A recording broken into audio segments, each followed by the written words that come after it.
So she's a Kelly. They're from Philadelphia. Yeah, related to her. All the fantasies I had as a kid just got weird.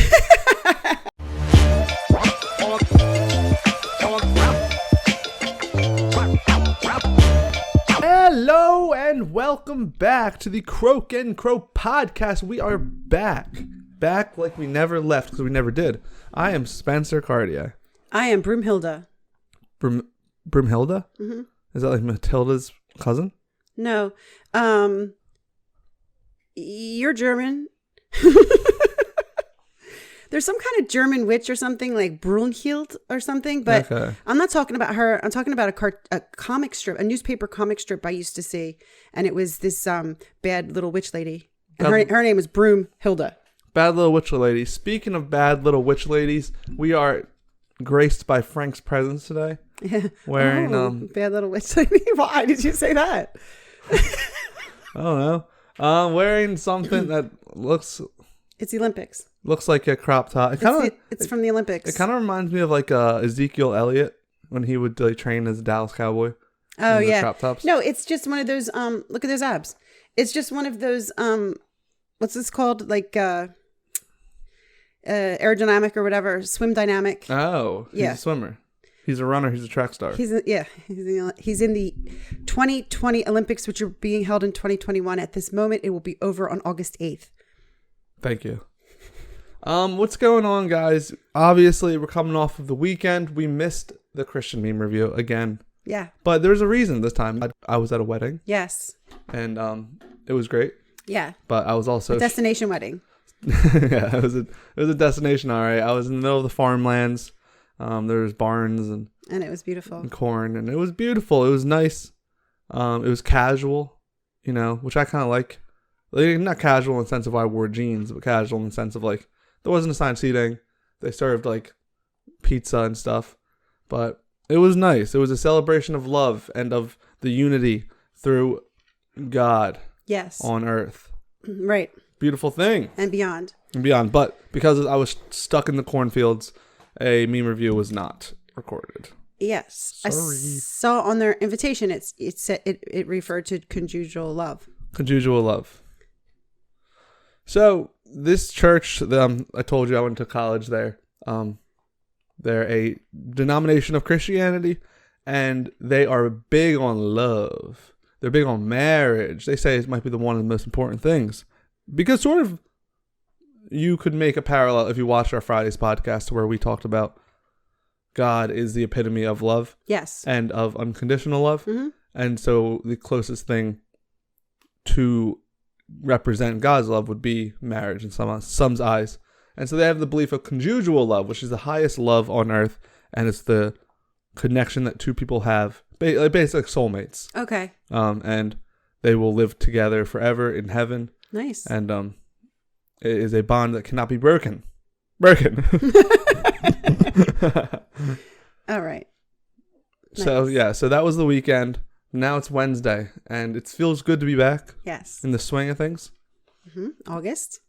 Yeah, it's August now. Yes. It's our first August podcast. Yes. Man, this summer is just Spencer flying by. I'm going to quit. I'm going to quit. No. Because you keep saying that, and I keep telling you not to say it. It's just every time I say it, it seems like it's a different month. I'm going to quit. No, it's August. That's fine. Because you know what? It doesn't matter that time's moving by fast. Right. Because we're enjoying every second of it. Yes. August is a good month. Beware the Ides of August or something like that. Nope. That's March. Yeah. It's hot. Mm-hmm. I've been staying at a house with a pool for the past few days. Lucky. It's been nice. I've been working on my tan, working on my fitness. Okay. Yeah, I think that's all I got. That's all you got. That's my summary from the last time you saw me. Okay. How about you? Well, I'm still accompanying my friend to medical appointments. So I'm getting tours of different hospitals. I wish we had like a frame by frame of like the past 2 days. Yeah. The past oh my God, 2 that'd be days good. of you and me. Yes. I'm there by the pool. Someone's handing me like a Shirley Temple, and then right. you're like pushing a wheelchair. Like, right. The next doctor will be the one. Yeah. I would help, but they don't need my help. No, it's just a one assistant job. So I've been doing that and being helpful in that way. Okay. Hopefully things will go well in that direction. Before we get into the topic of the day, guys, something else big has happened. Yes. The biggest thing. The biggest thing. The largest. Well, not the biggest thing. It's not. I think the act is the big thing, not the reason. And as you guys know, we are about a slow grow on this channel. We don't want random numbers. We just like the individual connection with every person. And so a little while ago, we were gifted by our friends this medal. Medal of Honor. It says Croak and Crow, or presenting to Croak and Crow, for reaching 100 subscribers, 100 people that hopefully could enjoy on YouTube. Yeah. Hopefully can enjoy. I'm going to get close. This is sentimental. Hopefully enjoy the words we have for each and every one of you. And those of you who joined the conversation. Join the lunch table, if you will. Yes. But, guys, we don't have 100 subscribers anymore. No, we don't. The OG 100, you'll always have a little spot for us. Wait, we'll always have a little spot for you in our hearts. Right. But, drum roll, please, I present to you, gifted to us by our good friends. Ugh, it's heavy. It's heavy. The 200 subscriber. So yeah, you can see me inside of it. It was gifted to us by Preston. He found out that we had crossed 200 subscribers. I'm going to have to fix that later. So okay. I'll put it here for now. And so he had that made for us. And it's called The Galaxy. And it's so beautiful. It's like not focusing. And that's the thing. It's not, I am happy about the 200 subscribers. I'm more happy that he valued what we're doing. Yes. And that he gave us such a nice unexpected surprise gift. Yes, it was quite Thank you, Preston. kind. And to the 200 of you, yes, respect. Thank you. Deuces up. Thank you. We're all in this together. We're all in this together. Can't wait to see what the 300 medal looks like. I know. We don't need these YouTube plaques. I know. This is better. Oh, you reached 1 million subscribers. Well, we reached 200. Yeah. So kick rocks. Yeah. We did it. We're famous. And it's pretty, the power's gonna go to my head. But that one's really heavy. Okay, but that's everything. Now you guys are officially caught up to our world. Being Wednesday, the first podcast of the week, but also being Wednesday, it's another thing, and it is one word Wednesday. It's One Word Wednesday, guys. One Word Wednesday. You know what we do on One Word Wednesday? We pick a word, any word. He's gonna lose his glasses. And we talk about it. We think that spirituality can be brought into every aspect of life. And so why not put that to the test? Bring up a word and see what it means to us on an earthly level, on a spiritual level, spiritual level, and on an emotional level. So let's just get right into it. Okay. It's the Olympics. What Olympic sport do the athletes cross the finish line backwards? What Olympic sport do the athletes cross the finish line backwards? Is it like a joke? Like, am I going to feel dumb? No. Well, you might feel dumb, but... Okay. Well, it's like it has to be a race of some sort because there's a finish line. It's a race. Backwards. So it's not like track or anything. Oh, I know. It's a pole vaulting. There's no finish line pole vaulting. No. You go backwards, though. I give up. Rowing. Rowing. Oh, man. Rowing. Duh. So the word is row. Row? Row. Row your boat? Gently. Down the stream. Yeah. So he's in his rowing outfit. Is that what this is? Yeah, because you need, you can't have your shirt in the way. Yeah. There are actually rowing, I believe you take the oar in two hands on each side. Sculling, what do we say? Loose facts? Yeah. Is two hands. What's crew? That's the scullers, I believe. Okay. Yeah, and crew. I think it's all crew in the Olympics. I can't imagine people are rowing in the Olympics. Know. Okay, so the word is row. Okay. This is the first Olympics of all time, ever, since it started that America has not medaled in rowing? Not one rowing in not one rowing event. America is just going downhill. First time ever. We also didn't win gymnastics. We did win in gymnastics. We got silver, I think. Well, yeah, but it's not winning. We got nothing. Oh, we got nothing. We got nothing. We got the 4th place. I didn't even know that was possible for America. Yeah, we got 4th place. Nobody thought it was possible. No other country screwed up this year. Literally. My heart. Literally, the American Rowing Federation, whatever, is like... Don't come home. Stay in Japan. Scrap the whole... What happened? If you'll pull it up in editing, but it's the medals for rowing, and you see country after, even if one country got a silver, because there's so many events. Yeah. There's 7 men's events and there's 7 women's events. Wow. That's 14 events from a sport that we have medaled at every single time. It's never happened. We got 0. We got zeros across the board. Okay. They're not getting any of these trophies. Not for 4th place. Ireland got a silver and a gold, by the way. Shout out. But can you believe it? No, I can't. We also didn't win men's surfing, which is the first time. Really? Yeah. But imagine that surfing must be new. Rowing is as old as time. Surfing, this is the first Olympics. That's why I brought it up. But we're supposed to win. Oh, it's the first Olympics that surfing was ever. Yeah. Oh, really? But the woman won. The woman. Well, I only say it because surfing was invented in Hawaii. And so the girl was a Hawaiian. And the guys, you let us down. But I like the Brazilian who won, so. Yeah. Respectfully. That's fine. So you said row your boat gently down the stream. Oh, I wanted to still talk about the rowing. In Philadelphia, we have a very big rowing. Dragon boats? Yeah. And just rowing, regattas, and Boathouse Row. Boathouse Row. They're always rowing in front of Boathouse Row. Boathouse Row is historic.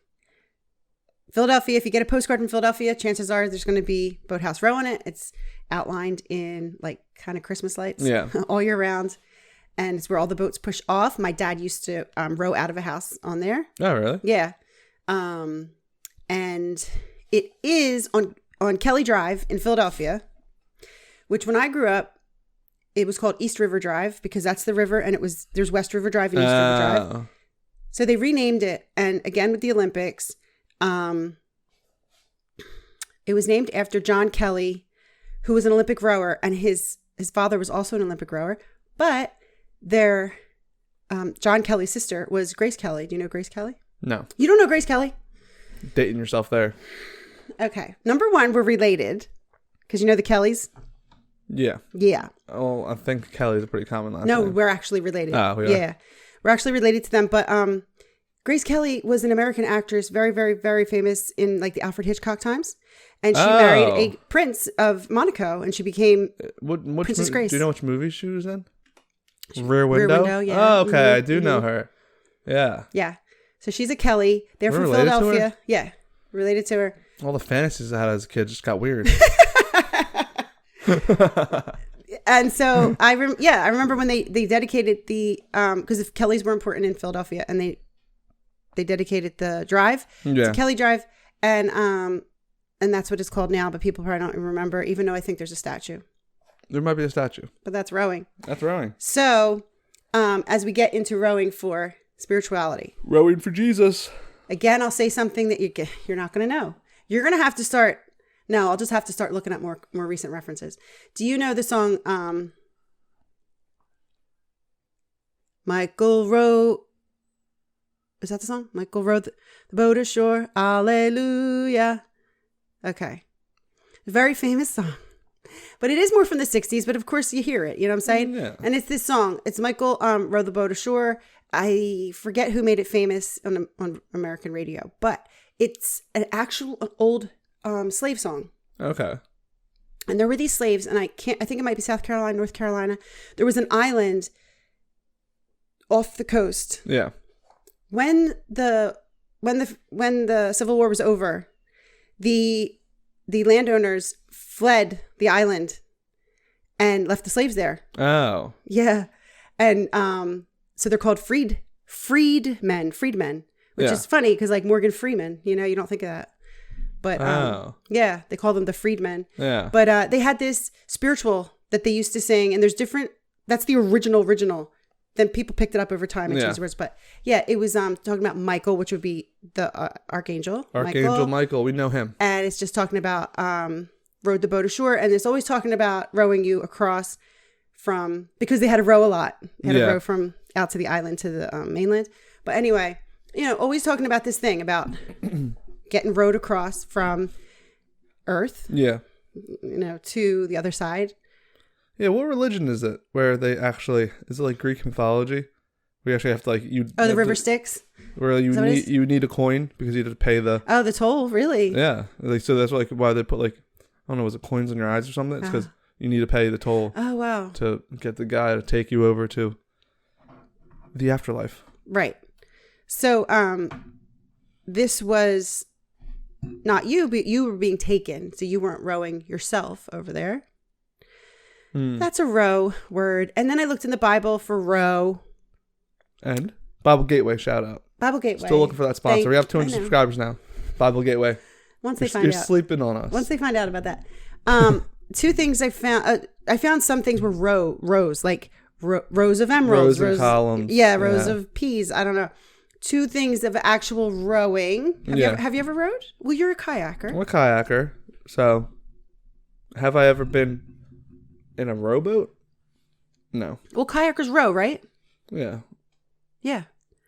And that's actually rowing because you're one paddle, one oar. I'm not doing that sculling, whatever you said. Yeah. I've never done this. No. I've done this. I was thinking of it spiritually. So there's a coxswain. Okay. The coxswain is the person who's not backwards. Oh, the pull. Yeah. Pull. And he hits the side of the boat to keep you in rhythm. Yeah. We should have a drum. They probably do in some cultures. So it's really dangerous. You're going very fast backwards, like we said. So I don't know what he's doing, but he is telling you where to go and what's happening and so forth. I was thinking spiritually, I was thinking about a whole bunch of things, like spiritually with the oars or the boat or the rowing. But I was thinking, who would the coxswain be? Would it be God or would it be you and your life? I don't know. It would be Jesus or God. I mean, because it's the idea of put your faith into me, and you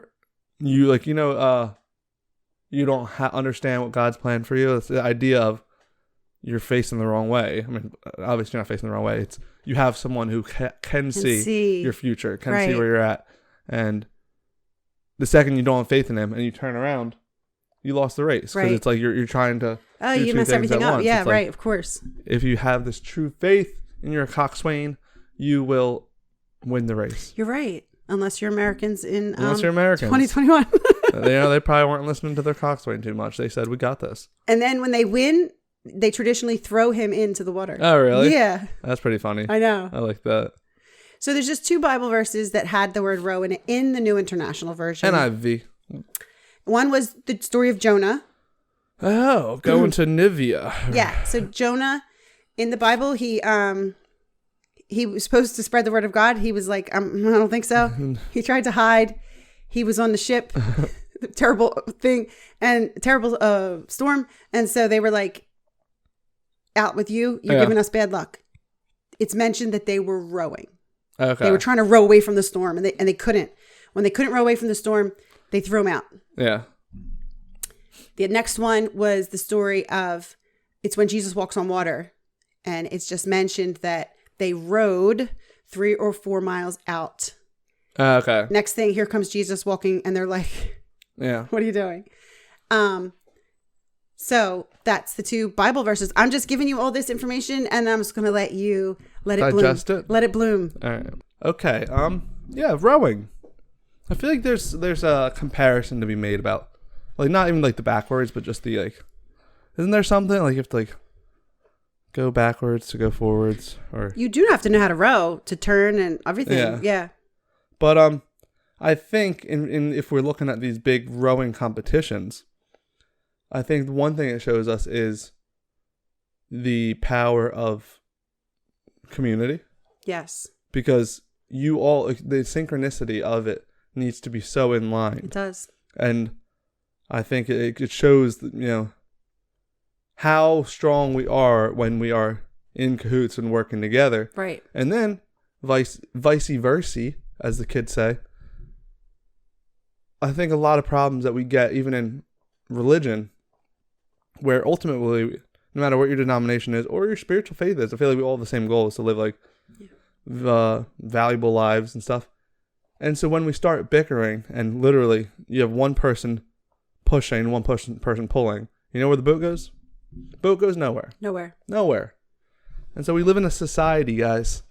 We live in a society, and I think as religious and non-religious people, it's more important, especially, let's just talk about Christians for a second, because I always talk about Christians, and I don't have any problem with any denomination. I only have a problem with people going against each other. Because I'm all about love, and so the only thing that I'll call out is that's not showing love, and that's when you have two people fighting each other. Right. And when you have Jesus, who is your coxswain, if you will, trying to lead the boat of his people, which is not, his people are Methodists, his people are Christians. Right. And to then be on the boat, like, you're facing backwards, so don't this person say, no, we need to pull harder on the left. This person say, no, we need to pull harder on the right. It's like, it does not, like, you need to put your full faith into absolutely into the coxswain and row together and trust. Even if you think, I think we should be pulling harder on the right, it's not up to you. You can't see it. You can't see what's behind you. You're just assuming. You're trying to play the coxswain and the rower at the same time. Right. And let me tell you, that's just not going to work. Maybe that's what happened with the Team America. That was Team America. You know what? Everyone got a little too egotistical on that team. Maybe. That's America's biggest problem, isn't it? Everyone thinks that they're the coxswain. But it would Nobody thinks that they're the rower. It would be full. Too many coxswain, not enough rowers. And ain't that the truth? Scullman. It is full trust. You can't see. You can't turn around. You have to imagine. There's not many things where the athlete is out of control. Sort of. They're in control because they're working like a well-oiled machine, and and it is extremely athletic sport. Yeah. But everything backs. Everything has to be like breathing has to be the same. Yeah. But yet it's a team sport. So team sports are different than individual sports. Mm-hmm. And then on top of that, you are blind. Yeah. You're rowing blind. So yes, is it the same as trusting in Christ? Yeah.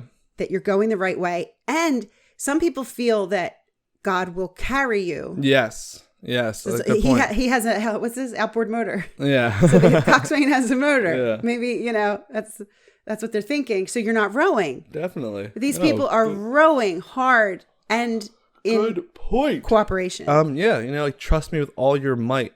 It's not just okay, I trust he knows where my path is supposed to lead me. And it's like, we'll go. Row.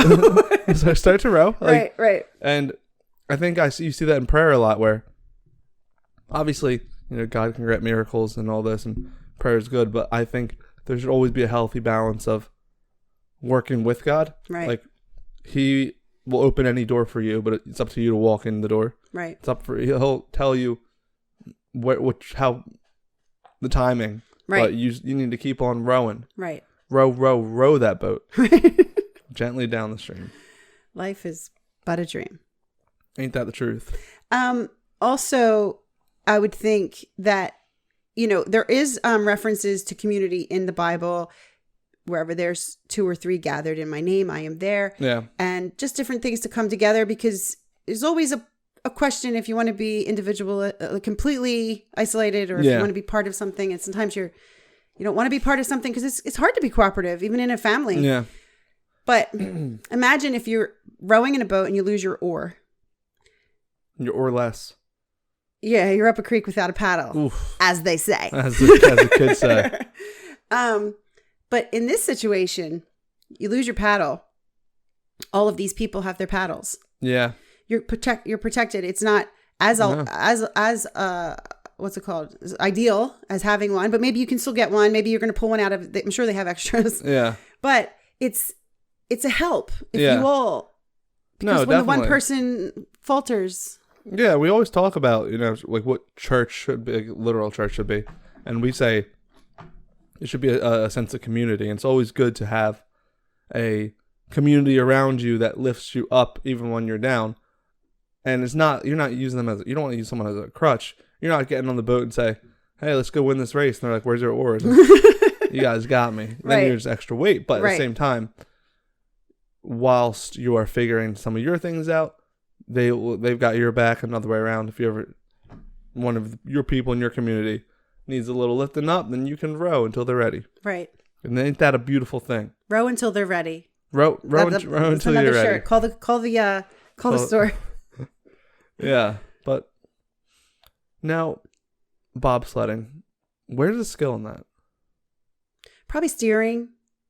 Okay. Because mostly steering, I would guess. I'm not a bobsled expert at all. Yeah. But I'm just guessing that you could very easily wipe out, as people do on water slides and, Is there even steering, or is it just the way they lean? No, I'm pretty sure there's steering, isn't there? I don't know. I thought there was a steerer. So why is there 5 of them? Well, the bodies are steering as well. Okay. Yeah, but again, just like we talked about the boat, you don't want the one guy rowing that backwards. Leaning the wrong way. Yeah, so like the body weight, I guess, it's a very dangerous sport. Yeah, it is. So quite interesting. Did you see the Cool Runnings? What's this? Cool Runnings is a movie about the Jamaican bobsled team. The Jamaican bobsled team. No, I've not seen the movie. I saw it at the time. It's very old, and it's one of those feel-good movies. But yeah. And it's supposed to be funny because why would Jamaica have a bobsled team? But they did, and I think they practiced in the grass, and then they went to the snow. Which when you were talking, I was thinking that about rowing. I'm guessing they row. Yeah, because there's rowing machines, Verona. Come on. Well, that's for strength. I think for the synchronicity, they're out in the water a lot. But don't you think they also row on land? Well, practicing it wouldn't make sense. Why would you need to? Okay, why like would you? They do have the row machines, but that's just to strengthen your back and it's like lifting weights. But no, if you are at college for a rowing team, I'm pretty sure you're practicing in a boat. Right. And engineering wise, the whole idea came from the fish. Did it? I don't know. I doubt it. Really? I thought they were his little arms and the body was the body. That's not how fishes swim. It's not? No. Are you sure? Positive. How do fish swim? They use their tails. There's probably all sorts of types of fish. Don't you think? No. I mean, boat is original to the earth. They had to copy the fish. No. What made them think of it? Fish would be terrible to copy. You'd be underwater. Well, yeah, you're right. No fish use their arms. I think they just said, let's make this float. How do we make it go forward? No, you probably used your hands. Oh, yeah. And then it's extension of your hands. Okay, yeah. Engineering. No, really, because then imagine the paddle. First, it was probably completely... shaped like a hand? No, completely wide. Like planks of wood, maybe. Okay. And then they carved it down. Yeah. Yeah. The Native Americans had canoes. They didn't even bother making the boat. They carved out a tree trunk. Yeah. So I heard. I don't know. That's loose. Smart. Loose but how does it not fall over? It's a loose fact, so I don't know. We've gone to like field trips where they show you they hollow out the canoe. I can swim canoe, and I can't. And I can't. But yeah, that's rowing, guys. Yeah. Are you gonna go out the rest of the summer and maybe row? Well, we missed World Row Day or Learn to Row Day was June 6th, probably the beginning of the summer. You want to be You want to be able to row all summer. You want to row all summer early on. And so do I want to row? Is that what you said? Mm-hmm. I'm not opposed to rowing. It seems pretty okay. Didn't you try it once and have a good time? I did. You want to end off with that? I don't really remember it. I was in the Schuylkill River. What I remember is you were in the Schuylkill River and you wanted a hobby or something. So yeah, I'm gonna get on. I had an idea. Little rowing team. Yeah. And part of the drills is while you're out in the water, you get up and you switch seats. Yes. In the middle of the water, and you refuse to get up. And he said, "I'm not getting up." And so it's then dangerous. The people on either side have to wiggle away around I know. you. I wouldn't get the sportsmanship award that day. It's dangerous. I don't know what I was thinking. I know people who drown in that river, and you're probably wearing a life jacket. I was. All right, guys. Well, that's rowing. Don't be afraid to row. Go and row. Croak and crow. Croak and crow. Thank you for 200 subscribers. Jesus is your coxswain, even when you feel like you can't see what's in front of you. Trust in him. Peace, love, and prosperity. Till tomorrow. It's been real. Peace.